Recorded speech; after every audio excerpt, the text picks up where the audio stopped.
Good evening all, and welcome to the Amateur Radio General Class, session number 16.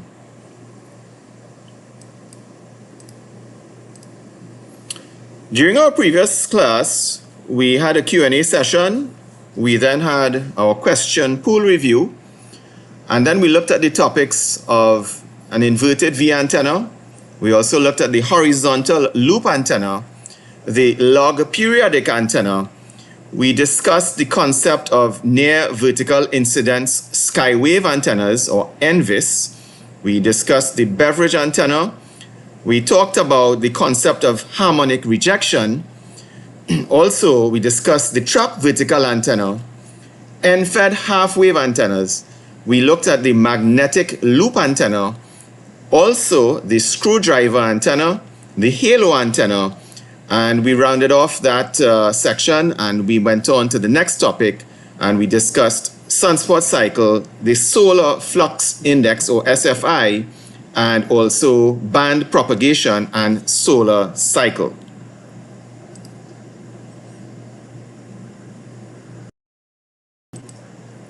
So this is where we are with our curriculum. We are pretty much past the halfway point, and we are presently on the topic of radio wave propagation. Just a reminder to participants to consider taking these practice exams to see where you are, how you're doing. You'll be quite surprised if you haven't taken them as yet, just how much you already know. We had no unanswered questions from the last session. We did have some questions during the session and the answers remained as is, no further information. So thank you so much. So we now proceed to do our usual question pool review, dealing with the questions related to the theory that we looked at during our last session. So we go straight to the question pool, and on our book, the No Nonsense General Class Guide, we are on page 47 of the PDF version. So persons that are using the printed copy of the book, you would have to adjust accordingly. So we'll quickly go through the questions, seeing that we covered all of the theory. So just for you to see what the question looked like and what the answer is, we will just deal with them. So our first question in the question pool: what is the common name of a dipole with a single central support? Well, we saw the diagram last class and we compared it to the regular dipole, but we saw the one with the single central support looking like a letter V upside down is called the inverted V antenna.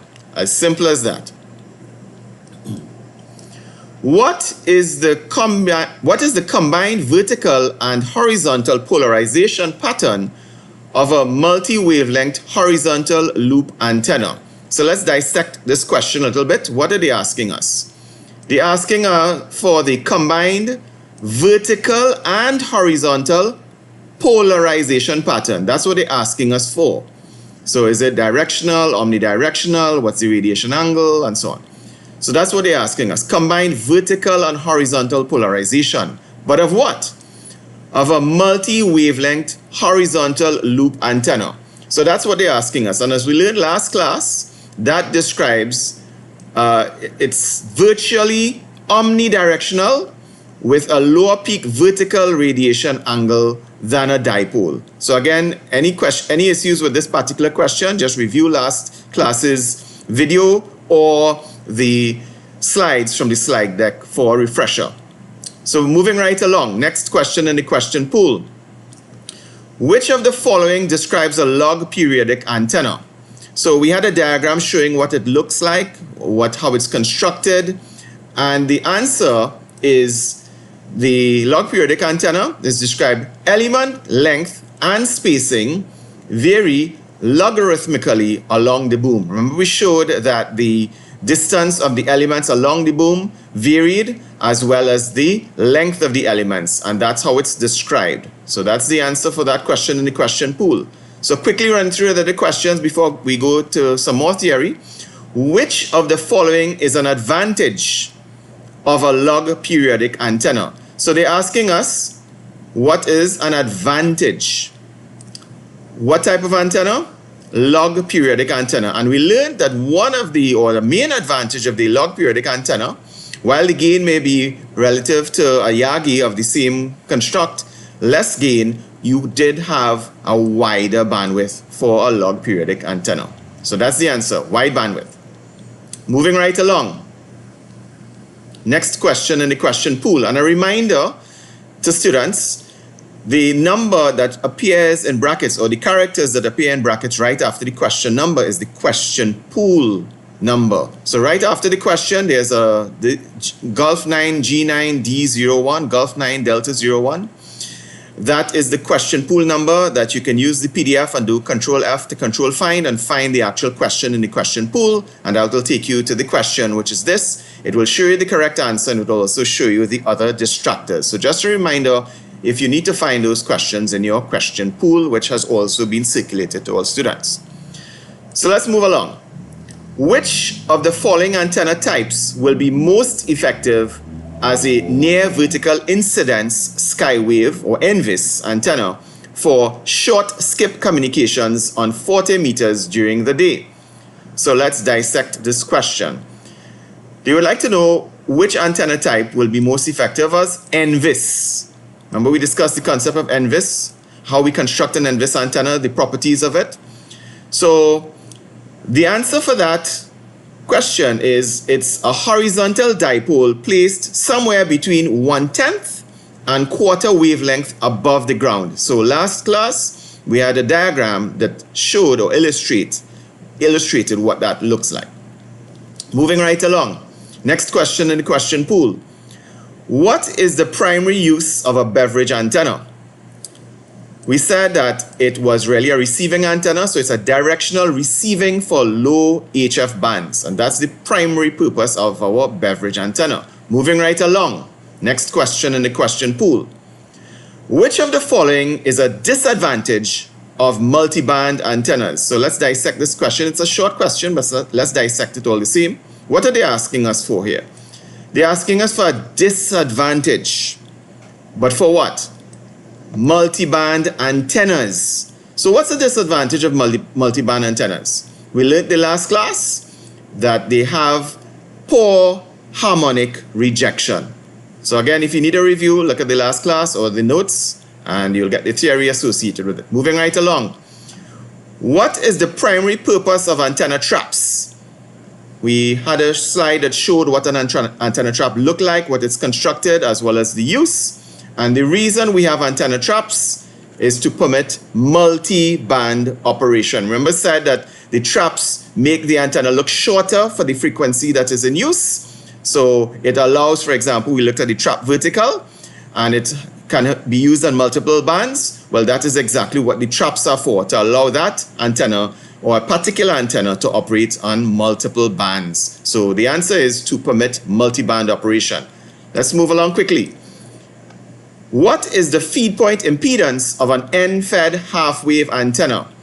So we discussed that in the last class and we said that the feed point impedance of the end-fed was very high. Remember when we had a slide that we looked at when the feed point is exactly snap dab in the middle, what it is, we said as we move that feed point towards the end, the feed point impedance increases. Well, they're asking us here about the feed point impedance where the feed point is right at the end, all the way at the end. And we said the answer is the impedance is very high.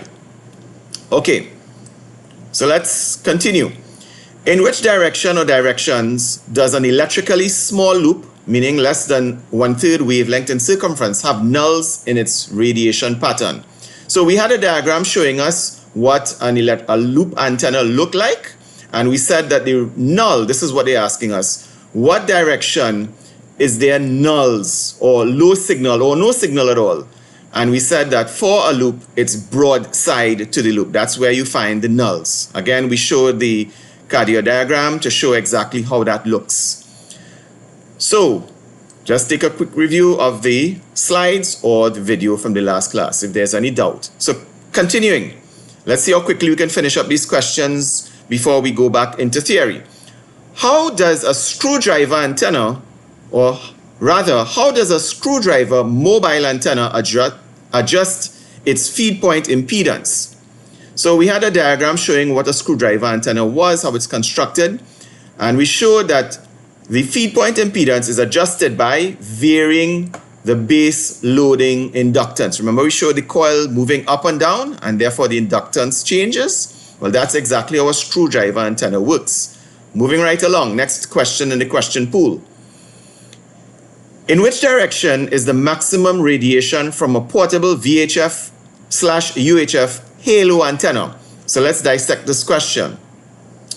So they're asking us, in which direction is the maximum radiation? In other words, the main lobe or the main direction that the antenna works in for both VHF and UHF halo antennas. Remember, we had a diagram showing what the halo antenna looked like, and we said that the direction of maximum radiation was actually omnidirectional in the plane of the halo. So it was emitting 360 degrees all around. So in other words, this is a sort of trick question because they're asking us for maximum radiation, and we're thinking, well, all right, that means a main lobe and side lobes and a rear lobe and so on. Well, no, in the case of the halo antenna, it's 360 or omnidirectional in the plane of the halo.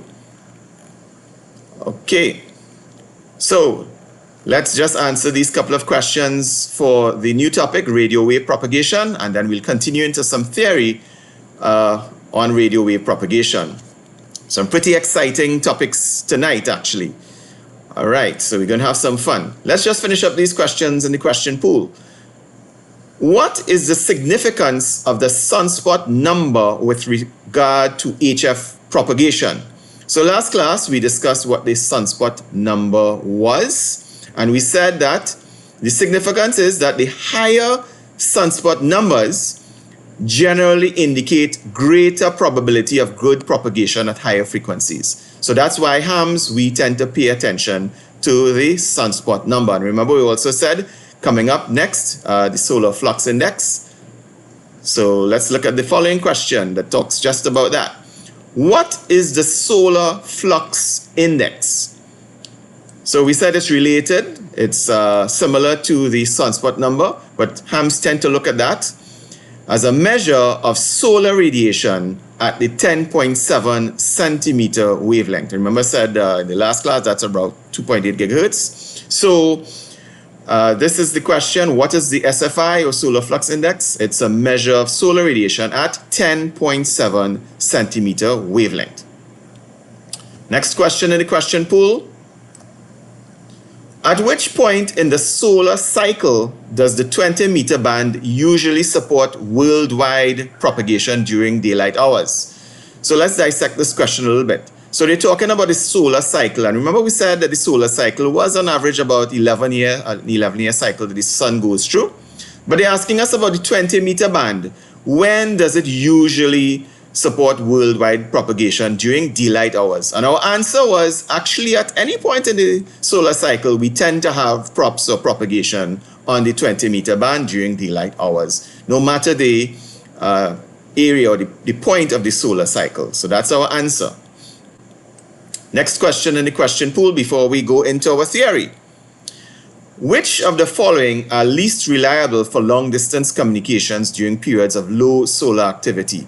So we said that the answer to that question, when you have low solar activity, that means that we are low on the sunspot cycle. 15, 12, and 10 meters are the bands that are least reliable for DX or long distance communications. So let's go straight back now into our slide deck. All right.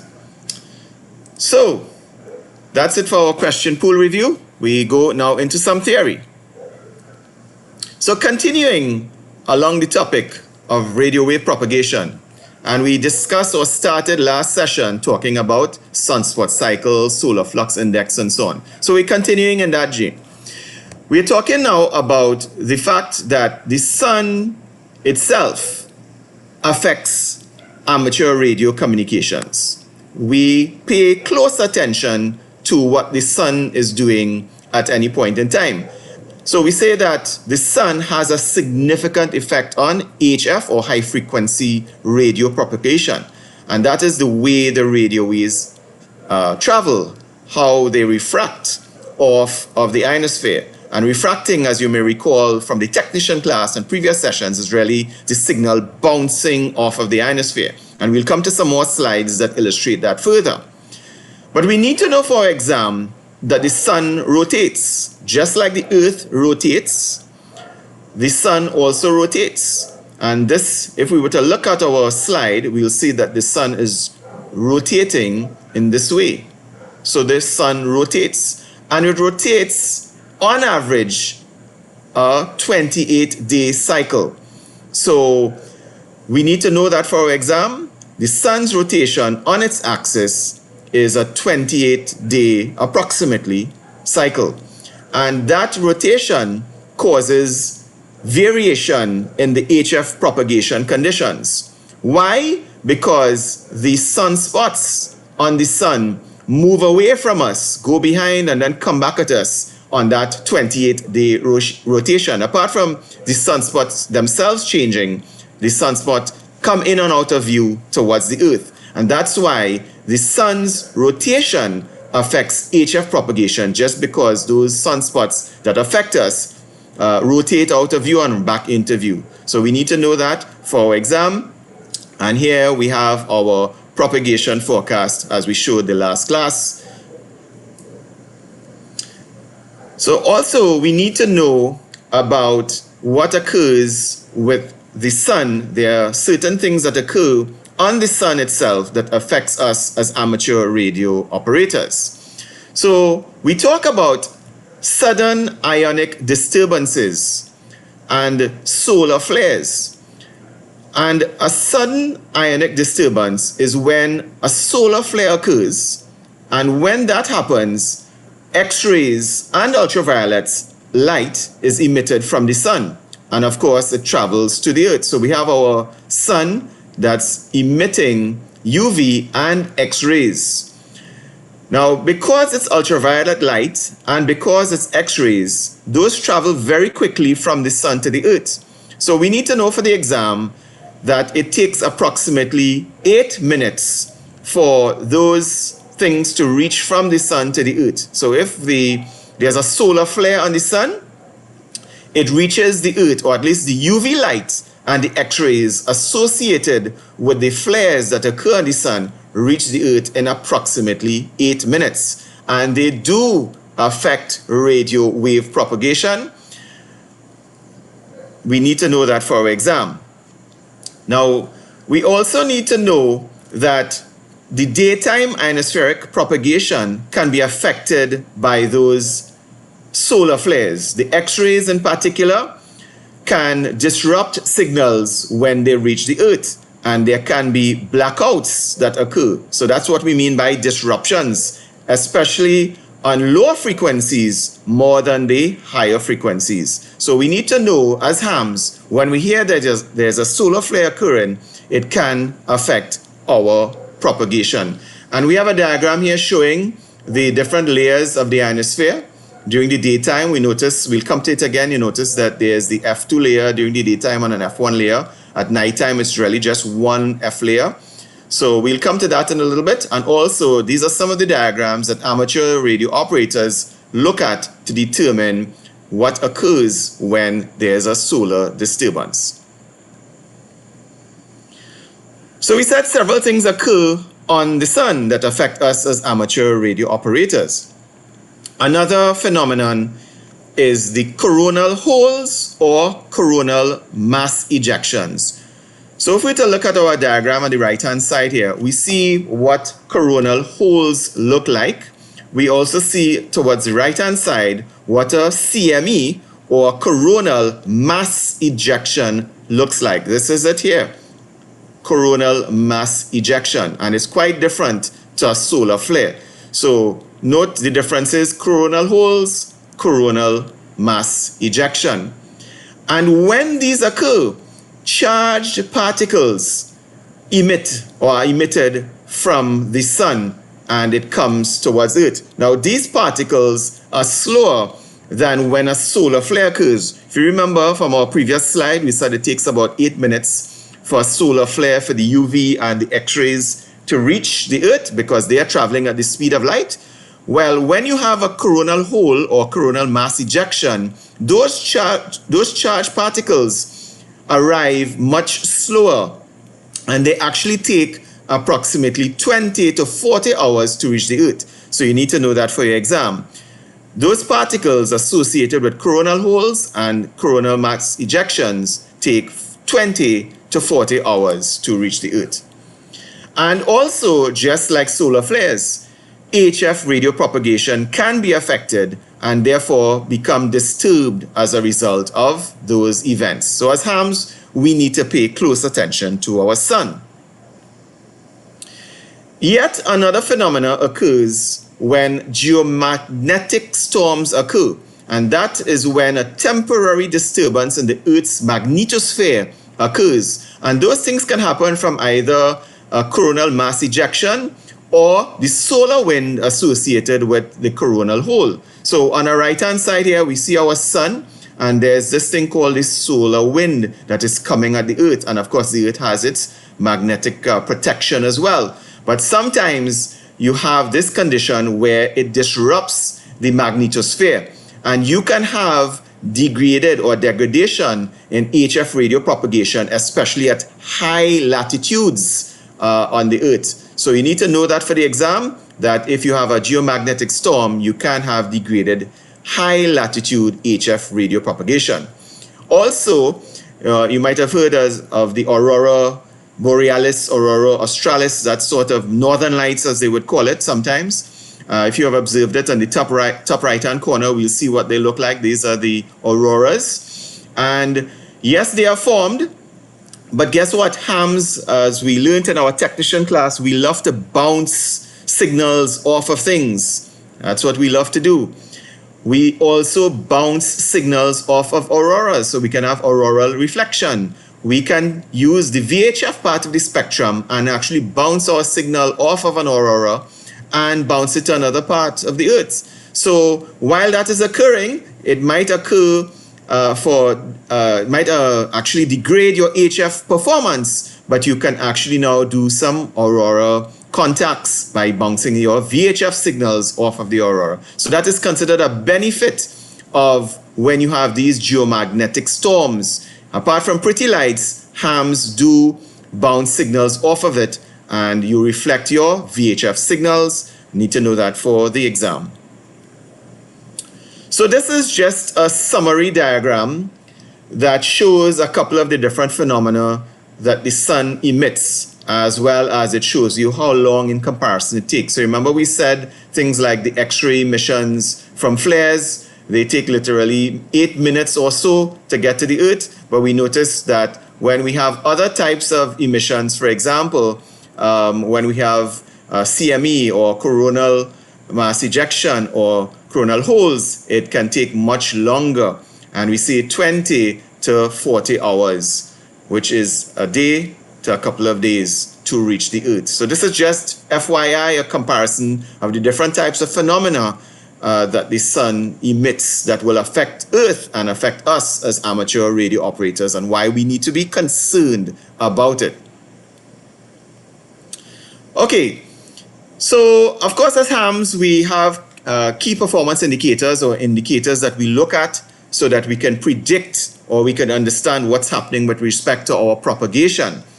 We want to know what's happening with all of those things that we just discussed. So to monitor the magnetic field stability, we have two indices. One is called the K index and the other is called the A index.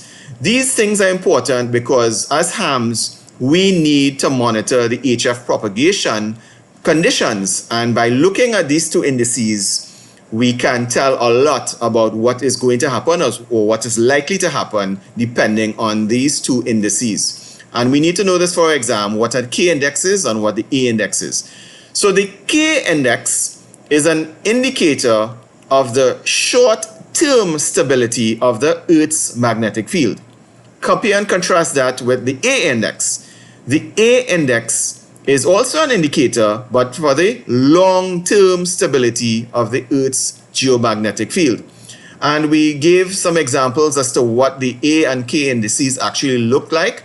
This is from the NOAA's website that actually tracks and graphs both indices, and as of course hams pay close attention. We also have a little table in the center to just make it real. Okay, what are the index numbers and what does it mean? So you can see when the index numbers are low, we in fact have very quiet conditions, and when the index numbers are high to very high, we have what we call major storms occurring in terms of the geomagnetic field of the Earth, which affects us as ham radio operators because we transmit our signals and we depend on several conditions for our signals to be able to propagate. So it's all about monitoring the conditions to understand what our propagation chances are.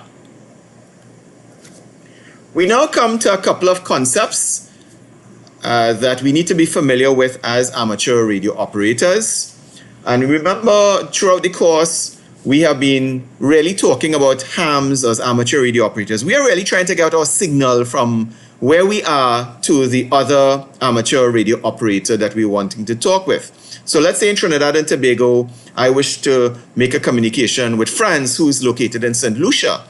I want to use my HF radio to communicate with him. So because I'm trying to do that, I need to know what band I need to use or what frequency. And remember, as amateur radio operators, we sometimes use the terms interchangeably. Sometimes we refer to a frequency in terms of how many megahertz that frequency is, or sometimes we refer to the band in terms of the wavelength, and we say it's, you know, the 20-meter band or the 40-meter band. But we need to know which one we should be using. So if I want to have a conversation, a QSO with friends, I need to know what band to select. And there are some things we need to know and some concepts that we need to be aware of in selecting. So we come to the concept of maximum usable frequency, or MUF, and lowest usable frequency. So the terms probably speak for themselves, but let's actually go into the difference between the two. And these two concepts help us to be able to predict our ability to propagate our radio frequency from one place to another, two locations on the Earth's surface. So here we are, a diagram. We show that we have a transmitter and we're trying to transmit to an operator on the other side of the Earth. So the MUF is the maximum usable frequency, and it tells us, or it speaks to, the highest frequency that you can use to communicate successfully. That is what the MUF is. Any frequency higher than that, you will not be successful. And the lowest usable frequency, or the LUF, is the lowest frequency that you can use to communicate between 2 points. Any frequency lower than that, you will not be able to communicate. So we have a little diagram showing that here, that if we have a frequency that's above the maximum, it doesn't refract or it doesn't bounce off of the ionosphere. So this is our Earth, this is our ionosphere. Remember, hams, we love to bounce signals off of things, so we're bouncing off of the ionosphere. We're trying to reflect that signal. Technically speaking, we are trying to refract the signal through the ionosphere to bounce back down to Earth, and probably bounce on Earth again and back up to the ionosphere in several hops, or what we call skip. That signal bounces. So let's detail a little further some concepts as well that you need to know for the exam.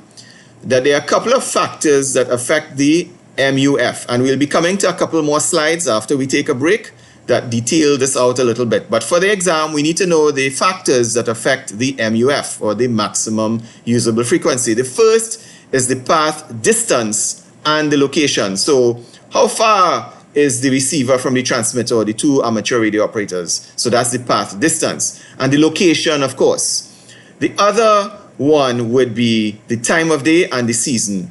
Is it nighttime? Is it daytime? And what season is it? What time of the year is it?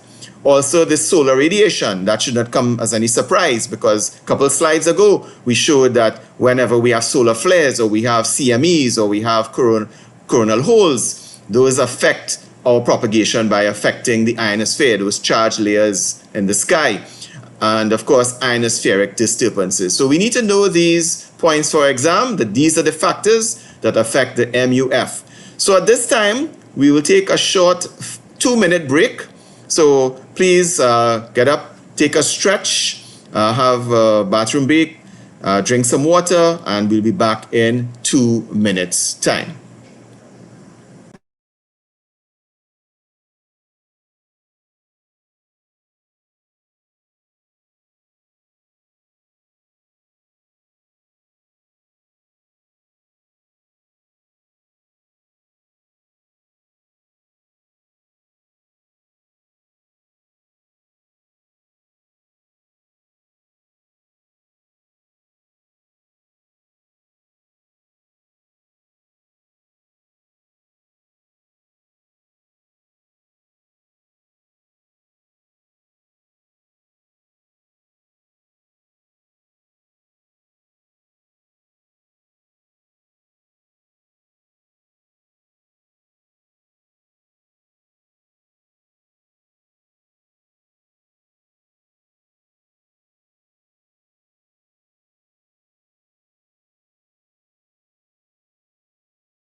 Okay, everyone, welcome back.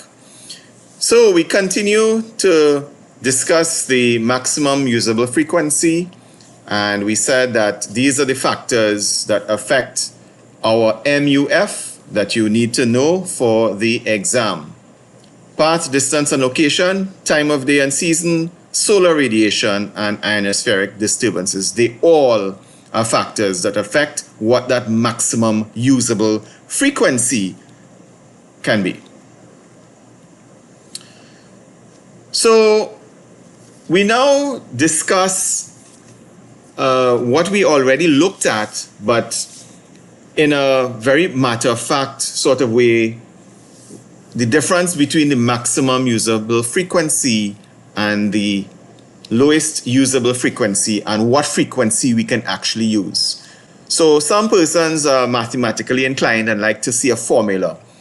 So we say that if we have to talk or have a transmission occur between two amateur radio operators, two amateur radio stations, we have to use a frequency, and we are using HF, so we are looking to bounce that frequency off of the ionosphere. But we can't just use any and every frequency for the reasons that we have given over the last couple of sessions. That's why we are trained, or we are learning to become amateur radio operators, doing some of this theory so that we can select the proper frequency.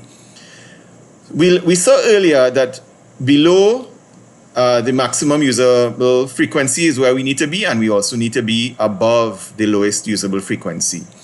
And we have a little formula here. It says that should be LUF, less than F, less than MUF. So the frequency that we want to use should be between the lowest usable and the maximum usable. Anything above that, our signal will not get through, and anything below that, our signal will not get through.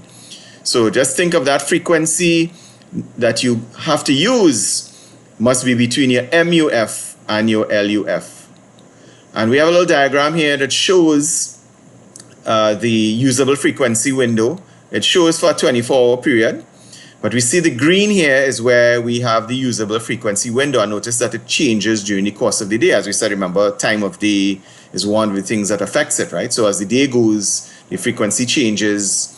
The usable frequency window changes because the maximum usable frequency changes, the lowest usable frequency changes. So we see we have a green area here that the signals will propagate just fine. Remember, we're trying to send a signal from our antenna on the Earth, bounce it or refract it off of the ionosphere to go to another radio operator somewhere else on the Earth's surface, somewhere around the world. And we have to select that frequency. But notice any frequency above, it's not going to work. And any frequency below, it's not going to work. We have to go in the green band. But notice here, we have a period where there's no green at all. And that is the point at which we might have had a solar flare and an X-ray event causing us to have no frequency that we can use on the HF band. So yes, that can actually occur where you have dropouts or dead spots or points of time during the year where you may have what we call a radio blackout. So that is actually possible to occur, and that's why hams, we need to pay attention to solar flares and CMEs and coronal holes and sunspots and so on, because our propagation is affected. So this is just FYI, if it will help you understand why we need to pay attention to maximum usable frequency versus the lowest usable frequency, and therefore any frequency in between those two are usable. And some persons are formula type inclined or mathematically inclined, and some persons like to see graphs. So we just show this here for your own understanding. If this helps you to understand and conceptualize MUF and LUF. Okay, so we're still on the same theme about MUF, and we are talking about the MUF, which is the maximum usable frequency. And we need to discuss that while we have a maximum usable frequency, remember you have frequencies below it that we can use. But we need to know that the frequencies just below the maximum is where you actually have the lowest amount of loss or attenuation in the signal, right? So you have the MUF, so whatever that maximum usable frequency is. So let's say the maximum usable frequency, let's just say is 14 megahertz. The frequency that will have the lowest attenuation, the lowest amount of loss, will be just below that maximum usable frequency. So let's say 13.99 megahertz will be the lowest attenuation. So you need to know that for the exam. You have a maximum frequency. If you go too much below, as you go below it, the attenuation increases or the losses increase. So the most effective or the most efficient frequency is the one just below the maximum usable frequency. And we also say here to select a frequency for lowest attenuation when you're transmitting on the HF band, choose the frequency just below the maximum usable frequency. Not that you cannot use frequencies way below the maximum usable all the way to the lowest usable, you know. But if you really want to get your signal across, try to use a frequency just below the MUF. Although it will work, or your signal will get there on lower frequencies, this is the one that will work best, the one just below the MUF. And you need to know this for your exam. So, maximum usable frequency. How do you determine what that is? Well, as hams, we use different mechanisms. We use propagation reports. We have real-time propagation reports. And one of the facilities we use are beacons, because beacons are transmissions that periodically emit. And we have receivers all around the world that will tell you if that emission is being heard. And if it's being heard, that means propagation is working for that particular frequency. So we just have a little diagram at the bottom here that shows some of the beacons, and there's a website if you're interested to see that schedule of those beacons at the bottom here. And you have these beacon stations that are transmitters that transmit on different frequencies. So notice the frequencies here that are used. And when you listen to those frequencies and you hear those signals from the beacons, you can conclude that propagation between you and where those beacons are located exists. If you don't hear the beacons when they transmit, that means propagation is probably not existing, or there's no signal that's occurring between that location and yours, meaning the band is dead. So we say to determine if the maximum usable frequency is high enough to support skip propagation, meaning communication between your station and another location, frequencies between 14 megahertz and 30 megahertz, and we put in there in brackets to you, that's the 20-meter band to the 10-meter band. The recommendation is to listen to signals from an international beacon. It should be on the frequency range you plan to use. So this is what you do if you want to find out if there's propagation on the 20-meter band. You listen to the frequency 14.1. You can go to this website, it will show you the frequency, you can listen to the beacon, and if you can get to that frequency or you're hearing that transmission, you can also listen on the other frequencies that the beacon is transmitting on periodically, and you keep going. And if you find that you can hear all the way to the 10-meter band, that means your maximum usable frequency is in the 10-meter band or the 28 megahertz frequency range. So this is how you use the MUF, and this is an exam question in the question pool, to use beacons to determine your MUF, your maximum usable frequency. Another concept that we need to be aware of as amateur radio operators is the concept of short path and long path. So what is the short path and what is the long path? So first of all, we need to know that our radio waves are propagating via the ionosphere. Remember, we said that the signal will leave our transmitter, bounce off of the ionosphere, probably bounce to the earth, and maybe bounce to the ionosphere again and bounce back down to earth. That is exactly what is happening with our radio signal. That's the sky wave anyway. Remember, we have other waves as well, such as the ground wave, but the sky wave is really what allows us as amateur radio operators in the HF part of the spectrum to really get some good distance. So usually when the signal leaves our transmitter, so let's say, for example, this is me on the surface and my call sign is Papa Alpha 9 X-ray. Let's say I'm here, I'm located on this part of the earth, and I transmit, and I'm going to this other station here, Victor Kilo 5 Zulu, Quebec Zulu, VK5 ZQZ. I want my signal to get there. So it bounces off of the ionosphere and it comes back down to it. It bounces again off the ionosphere and it gets to that station. So that would be considered the short part. But notice that there's another way that my signal could get there. It can go the other way around the earth sometimes and bounce off of the ionosphere, bounce off of the earth, bounce off the ionosphere, continue and so on, and all the way around the earth to that same station.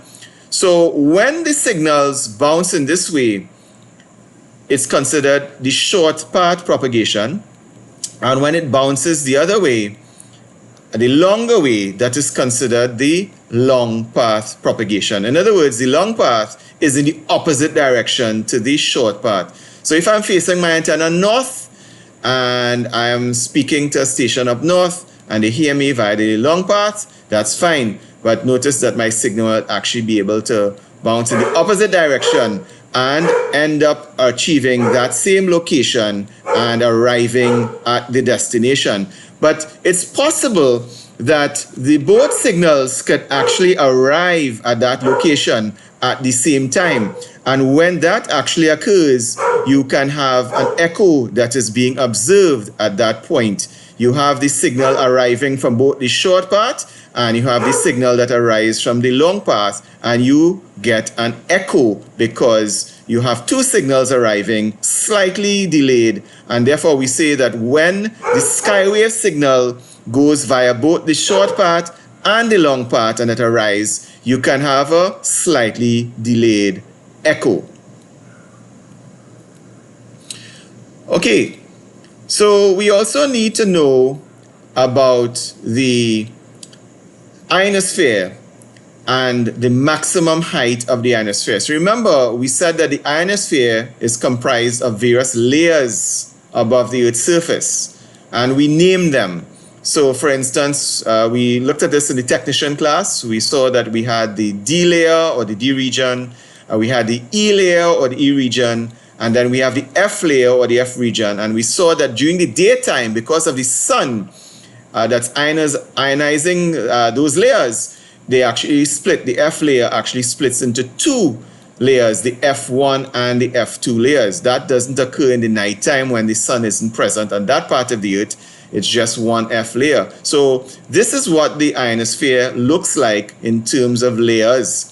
And during the daytime, when the sun is present or hitting this part of the Earth, note the difference in the ionosphere itself, the various layers that exist, and the difference where the sun is not striking the Earth at that point, the nighttime, the different layers of the ionosphere and the difference. But notice that, of course, no matter daytime or nighttime, we're still as amateur radio operators trying to bounce our signals from the Earth onto the ionosphere, back down to Earth, and sometimes bouncing again, couple hops or couple skips. That is what we are trying to achieve.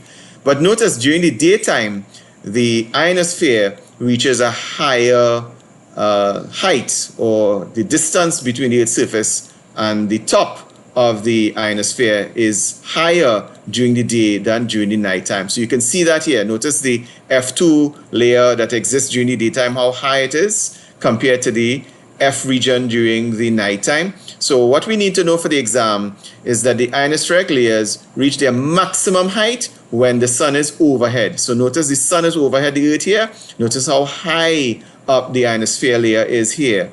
And during the nighttime, notice it is not as high. Okay, so our ionosphere, of course, has different layers, as we saw a little while ago. And during the daytime, the F layer actually splits into two F layers, the F1 and the F2 layers. The F2, of course, being the higher of the two. So the F2 layer is the highest layer or region in the ionosphere. And because it's the highest, it's also the region or the layer that allows the signal to bounce further or farthest. So if I'm bouncing my signal off of the Earth, and because I'm bouncing all the way up here, it is able to go a further distance. And I'll have a slide that shows and illustrates that a little better in a bit. So it refracts off of the ionosphere and drops here. Now, if I was actually dropping, if I was refracting or reflecting or bouncing off of a lower layer in the ionosphere, it will drop shorter. But because the F2 layer is so very high, when the signal goes all the way up there, it drops further, or the signal reaches further. And that's how amateur radio operators take advantage of that property of the ionosphere, the F2 layer. So we say that the F2 layer is mainly responsible for long distance, or the longest distance radio contacts or radio wave propagation.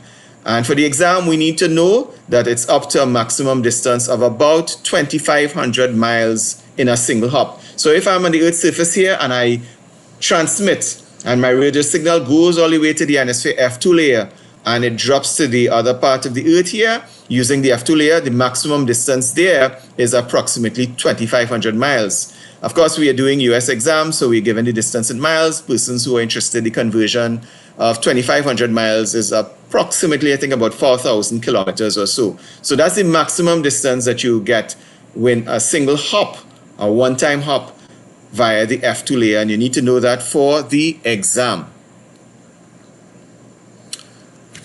Okay, so we now come to speak about the E layer or the E region. So remember, we had the F layer, and in the daytime it's the F2 layer and the F1 layer, but below it we have the E layer or the E region. And that E region can also bounce signals. When I transmit, it can also bounce off of the E layer as well. Or it can refract signals just in the same way that the F layer does. So remember, as hams, we are trying to bounce our signals. So the E region or the E layer is also important. However, note that the maximum distance that's achievable via the E region is approximately 1,200 miles, which is shorter than that's achievable via the F layers.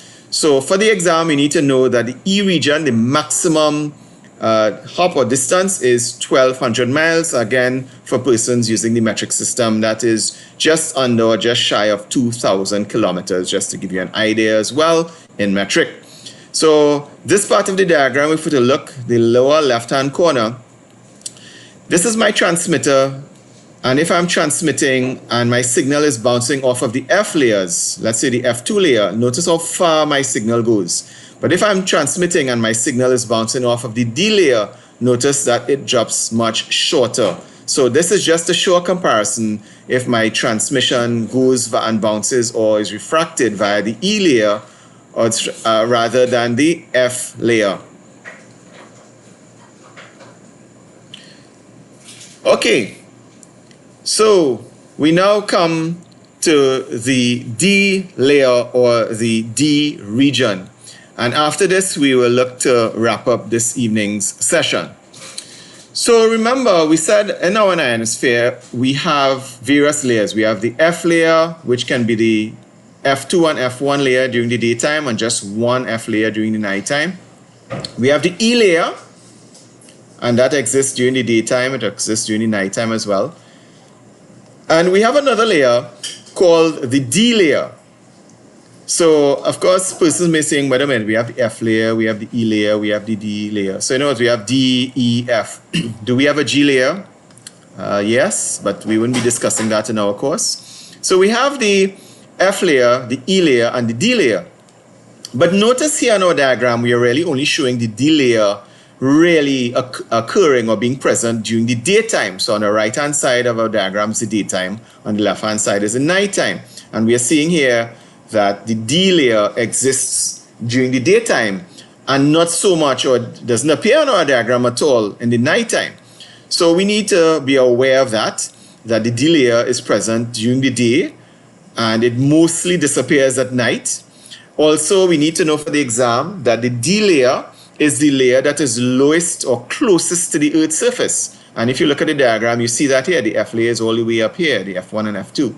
The E is somewhere below here. And the D layer is actually the closest to the Earth. So you need to know that for the exam.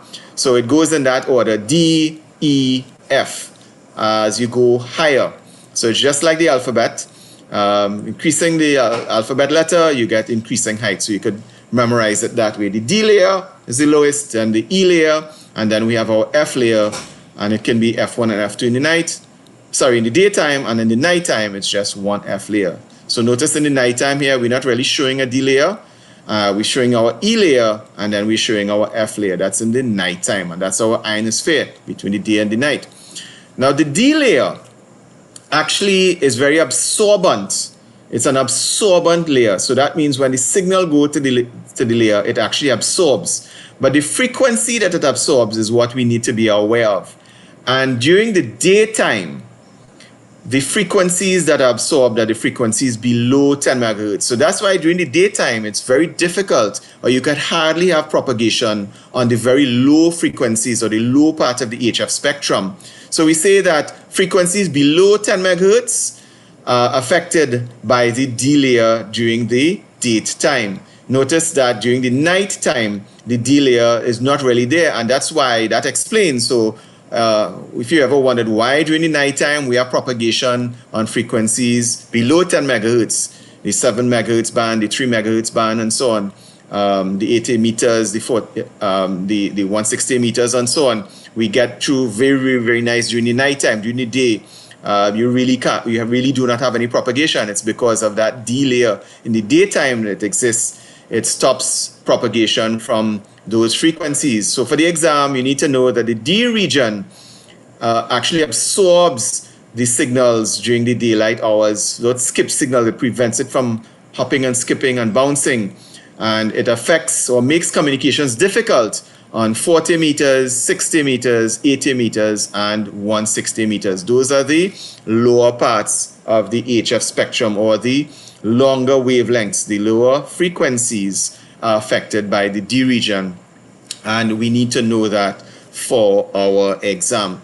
So again, just to summarize, this is our ionosphere. We saw this diagram during the technician class, but we're getting a little deeper into how do we use our knowledge of the existence of the F layers and the E layer and the D layers of the ionosphere, to what frequency we can use, the time of the day when those signals will be successful. And this is the theory that we are encountering here as to why the ionosphere is important for us as amateur radio operators. So folks, we have come to the end of this evening's session.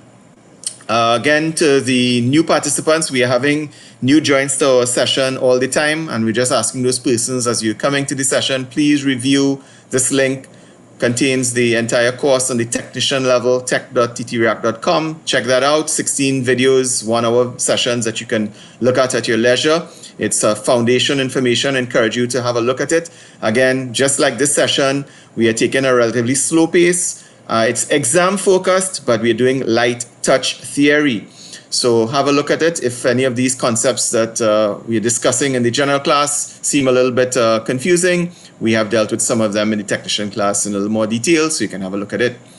So of course, persons have asked who are looking at the videos online and are seeing these YouTube sessions and would like to get the emails and the notifications. No problem. You can just go and register your interest at this website. On screen here, just fill out the form and you'll be added to the database to get SMS messages and email messages as to the schedules of the classes. You will get the links to the videos as well as the slides in this slide deck. So folks, God's willing, our next session is scheduled for next Friday, 30th of July 2021 at 8:30 p.m. So everyone, please do be safe, take good care, and all the best.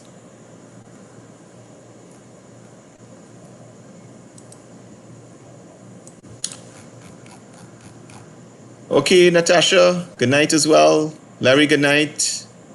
Adish, good night. Nicole, good night as well. Okay, France, take care. Jermaine, all the best. Okay, hey Paul, great to see you inside of there. Glad you joined. Okay, thanks a lot, Rennie. Okay, glad you like the stuff. You too, Larry. Have a good night and have a good one. Okay, Gary, certainly appreciate the kind feedback. Also, check your email. I would have responded to your email a little earlier today. So thanks so much for the question. George, you too. Have a good night. Good rest too. All the best. Ramzan, you're certainly welcome. All the best. Okay, Adish, goodbye. Take good care. Cool, Gary. You too, Larry. Take good care. Mac, thanks a lot for the feedback. Do appreciate it. Have a good night. And friends, certainly appreciate it. Very much an encouragement and really do appreciate it. Goes a long way. Jermaine, certainly you're welcome. You too. Have a great weekend. Be safe. Yes, 73, friends. Okay, Desi, have a good night as well. Take good care. All right, Gary. Cool. Nicole, you too have a good night. Sylvester, good night. Again, congrats on your local amateur call sign. Heard you on the net on Sunday. Very well done indeed. I think it's 9 Zulu 3 Delta Alpha Tango. So congrats there, Sylvester. Larry, not a problem. We'll continue to send the videos for any missed sessions. That's why we try to record it to YouTube so that persons missing can catch up or review miss any missed sessions. Roger, you too have a good night. You're certainly welcome. You have a great weekend. Abba, also blessings as well. Okay, that's Anthony. All right, take good care. Thanks a lot there, Ron. Blessings to you as well. Have a good one. Take good care. Not a problem, Quincy. You're certainly welcome. And if you missed any part of today's session, we'll circulate the video and you can check it out as well. All right. Okay, Balchan, take good care.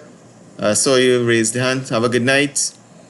Yes, so Quincy, all of the sessions are available via YouTube. You can either subscribe to the channel, just search 9Z4RG, 9 Zulu 4 Romeo Golf, or you can check, the links are in the emails that you get. So just check the link for those sessions and you'll be able to catch up. So everyone, do have a good night, take good care, have a great weekend, and be safe.